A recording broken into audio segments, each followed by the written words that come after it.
So, I just wanted to go ahead and start talking about my Lib 100 student dialogue that I did yesterday on, I believe it was the 15th of September.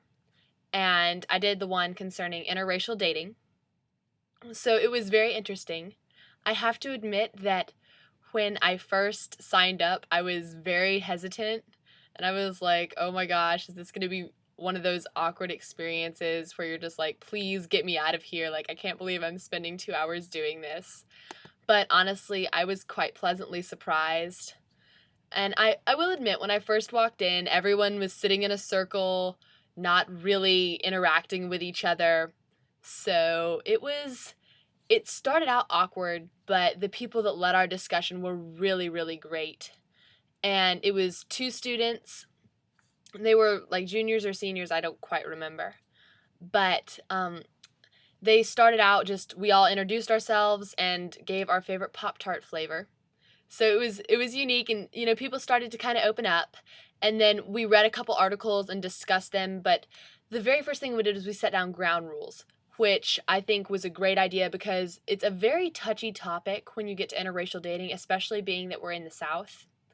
So I feel like it was very important to go ahead and set those ground rules right off the bat and not even give people a chance to start discussing the topic and being like having to try to put the rules in later.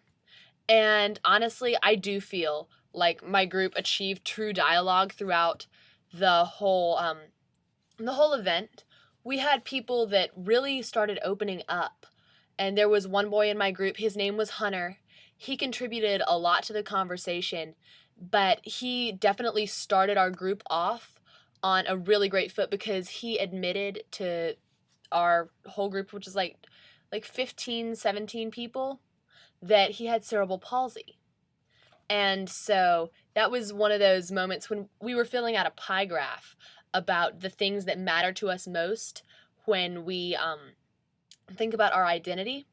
And so when he got to like physical, emotional, and like competence and all that, he brought that up, and I was so glad he shared that because that really set the tone for the entire rest of the conversation because of his openness. And then we talked about how race defines each person and like how we view our socioeconomic class and stuff like that. And so it was very unique because there actually were some kids in my group who were in an interracial dating relationship, but not everyone viewed it as just it's a black person dating a white person. There was a girl that has a Chinese boyfriend, another one who was dating a Filipino, and then another boy whose sister was engaged to an African American man. And so it brought a lot of unique perspectives, and so I very much enjoyed it. And I do believe that we really got to the point where we felt comfortable discussing our views and just our experiences in life without feeling like we were being judged or looked down upon. And so there were definitely some more active voices. At the beginning, there was a boy named David, I believe, and he was very much he was the cut up. So he started out as a very active voice. He got more quiet as the conversation went on. But then there was a girl named Sam who definitely stepped it up. She's from a small private school down south, and she actually did not encounter her first African American person until she was in 8th grade. So she definitely brought a unique perspective to our group. So it was great to talk to her. And then we had a couple African American people. There was a girl named Jazz, and so she brought in some experiences that she had. And then our leader also had been in an interracial relationship. It was an African American man, and he'd been dating a white woman. So he's not currently, but he did when he was younger.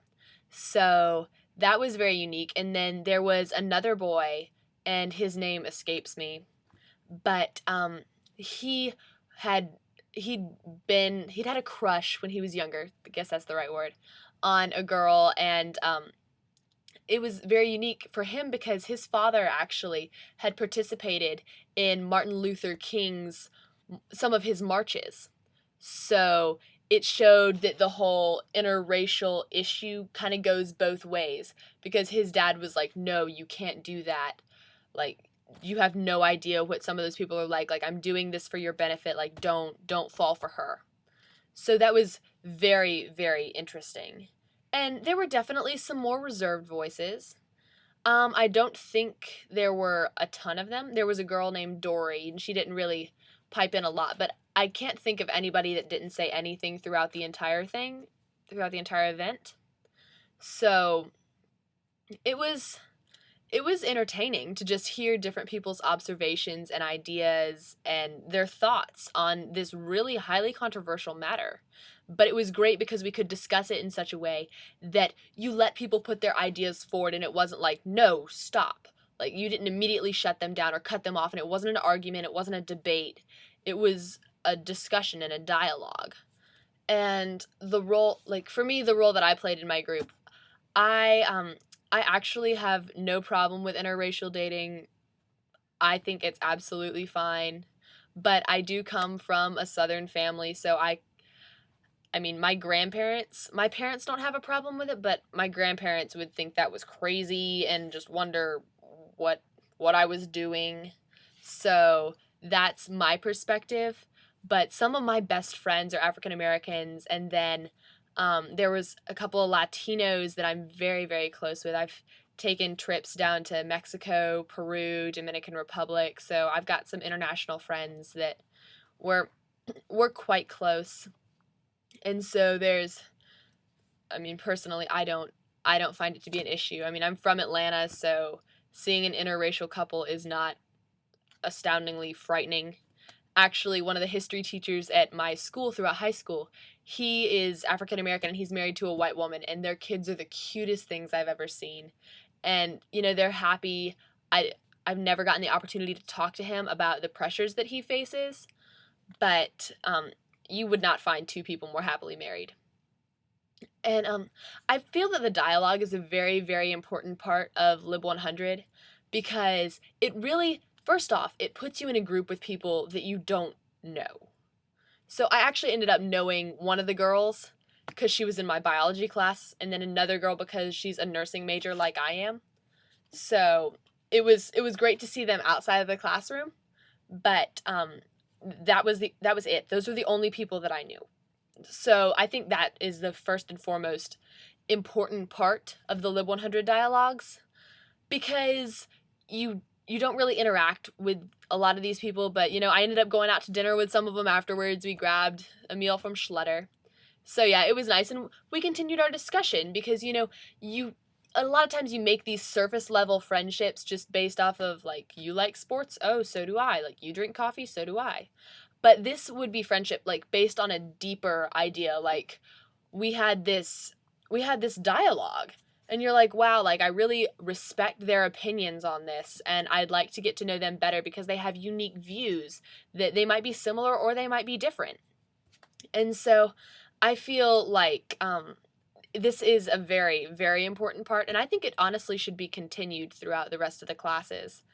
And it also gives students the opportunity to discuss topics that normally are not discussed because there's a lot of contention around this issue. And so it's not one of those things you bring up at Thanksgiving holidays. It's not something you want to talk about around the dinner table because, people end up butting heads inevitably. So I think that it was great to get students together and to just garner opinions and then to work out at the end how we can best promote interracial relationships, whether they be friendships, whether they be dating relationships, whether they be courtships, or just student to student interaction.